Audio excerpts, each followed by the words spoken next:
Buenos días, jóvenes.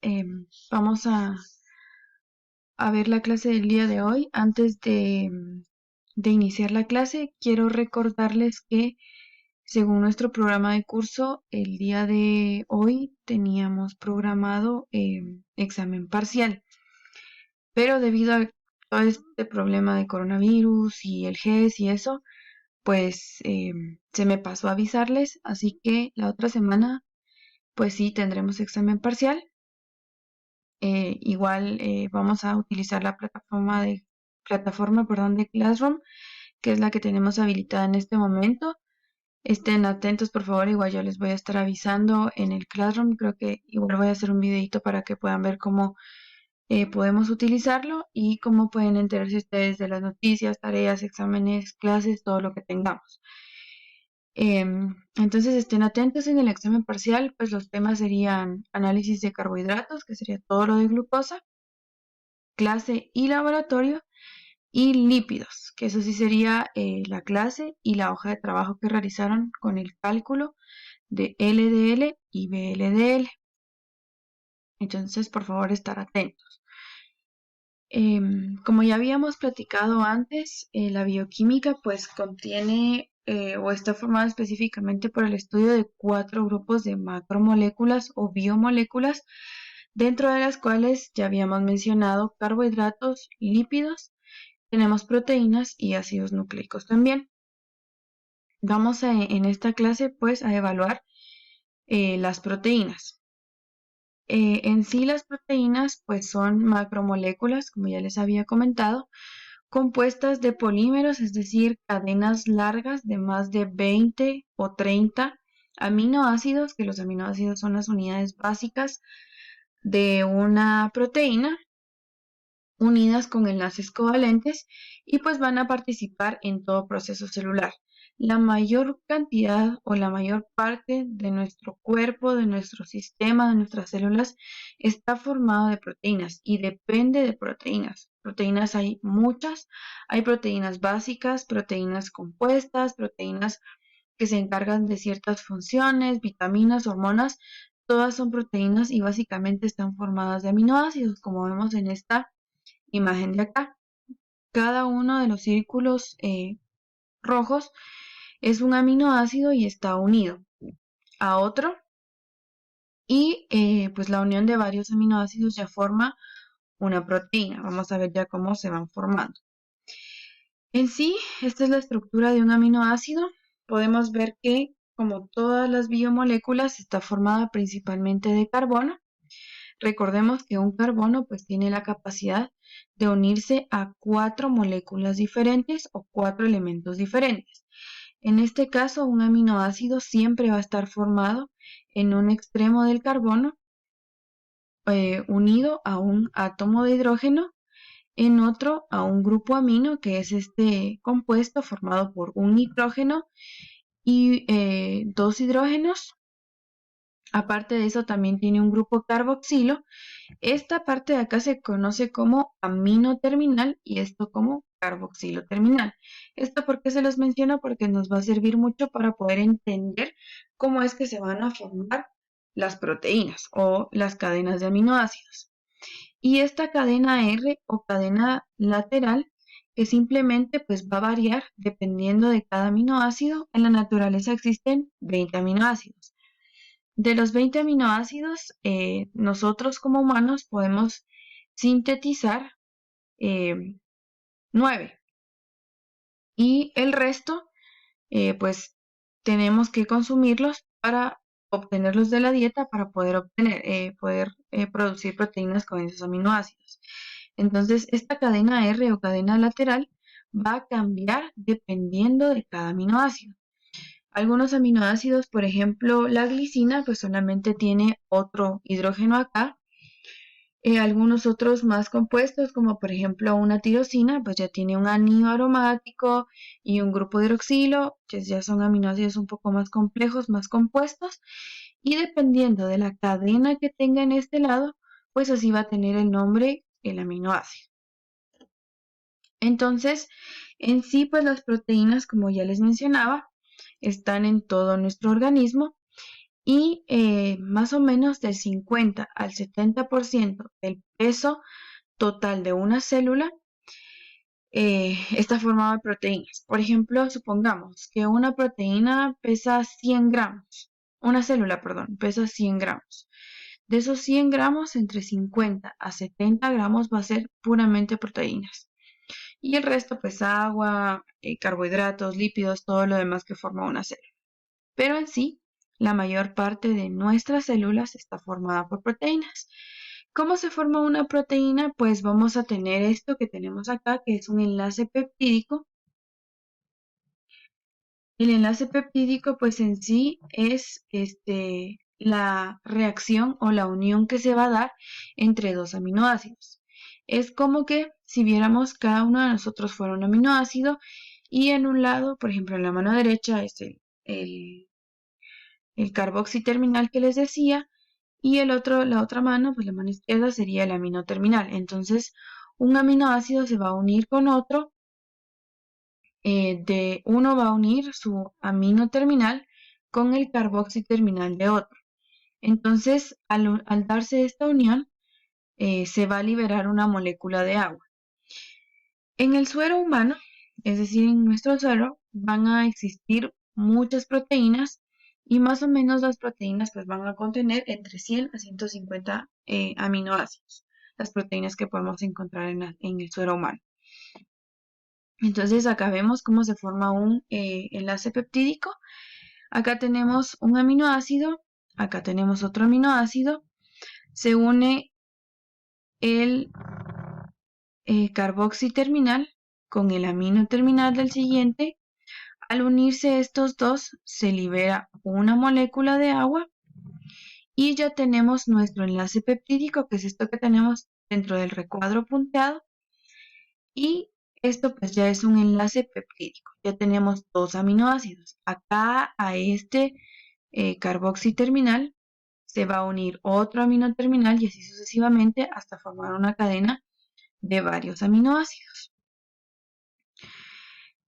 Dependiendo de cómo se vayan agrupando los aminoácidos, la cantidad de aminoácidos que hayan, pues así se va a llamar pues la estructura. En este caso, tenemos una estructura primaria que va a ser simplemente una cadena lineal de aminoácidos, como vemos acá en este ejemplo.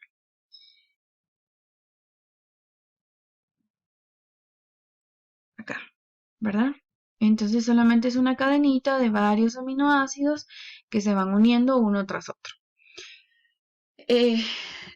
Dentro de esta cadena siempre van a haber cadenas libres, recordemos, como veíamos, la cadena R o el hidrógeno, que estos pueden tener ciertas cargas. Al estar esa cadena lineal de aminoácidos, puede ser que un hidrógeno o una cadena lateral de un aminoácido, por ejemplo este que está acá, se una a o tenga afinidad a unirse a otro que está por acá, por ejemplo. Entonces, esta cadena lineal va a tender a doblarse. ¿Esto por qué? Por las cargas que tienen los elementos. Entonces, por ejemplo, acá vamos a tener un elemento con carga positiva y de este lado un elemento con carga negativa. Obviamente estas cargas se van a atraer y eso va a hacer que se cree un nuevo enlace. Esto va a formar la estructura secundaria de las proteínas. Específicamente se va a dar cuando interactúan moléculas de hidrógeno. Y hay dos tipos. Tenemos las hojas plegadas beta, que es como que yo doblara un papel, más o menos acá como vemos, como un serpentín, o las hélices alfa, que estas hélices alfa van a tener forma de espiral. Y esto más que todo se va a dar por esas uniones que ya les mencionaba entre hidrógenos. Ya que tenemos una estructura secundaria, se puede formar una tercera estructura que se conoce como estructura terciaria, que es cuando se une una hoja plegada beta a una hélice alfa o viceversa, ¿verdad? Esto también debido a las cargas que tienen los elementos que están libres que no están ya sea carboxiterminal o amino terminal. Y después, pues tenemos alguna estructura cuaternaria, que esta es muy poco común, pero que siempre puede ocurrir, y es cuando varias estructuras primarias se van a unir y esto pues ya forma como una proteína más completa. Es decir, tengo una estructura terciaria acá más otra estructura terciaria acá, y eso va a hacer que ambas estructuras terciarias se vayan uniendo.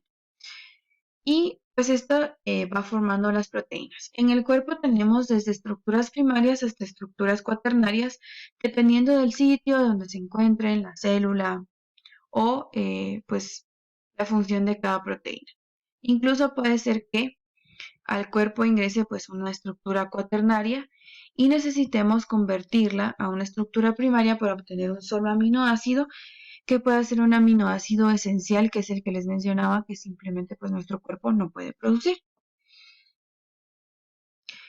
La desnaturalización de las proteínas es algo muy importante que nosotros tenemos que tener en cuenta, porque nos sirve mucho en el laboratorio en algunas técnicas.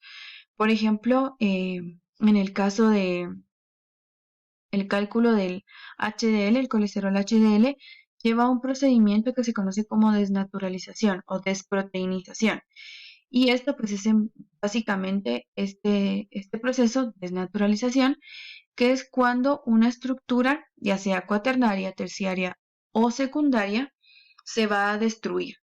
Es decir, tenemos una proteína bien formada y debido a calor, hidrólisis, que sería la pérdida o ruptura de agua, una acción por una enzima, exposición a urea o a otras sustancias o incluso a la luz ultravioleta, se va a destruir o se va a desintegrar esa proteína completa. Se van a romper esos enlaces, y entonces lo que va a suceder es que mi proteína va a empezar a romperse. ¿Esto con qué? Pues puede ser simplemente por daño a la proteína o por buscar obtener algún tipo de aminoácidos sueltos, o una proteína un poco más pequeña, o una parte de la proteína esencial que nos va a servir para poder metabolizar algún otro tipo de compuestos. ¿Cómo se da la síntesis de proteínas? Pues esto básicamente se da dentro de la célula. Si lo queremos ver desde lo más grande a lo más pequeño, simplemente la mayoría va a ser sintetizada en el hígado. Esto se da específicamente en las células del hígado, que se conocen como hepatocitos. Dentro del hepatocito, pues como toda célula del cuerpo, tenemos los ribosomas. Recordemos que la función básica de un ribosoma es la síntesis de proteínas. Entonces, la información va a venir desde el núcleo. Por ejemplo, una proteína, la melanina, que es la que nos da color a la piel o al pelo. Esta proteína se va produciendo constantemente, y pues las células de la piel o las células del pelo van detectando cuándo es necesario crear más de esta melanina. Entonces el núcleo tiene la información genética y va a enviar esa información genética en forma de ARN mensajero hacia los ribosomas, desde el núcleo hacia los ribosomas.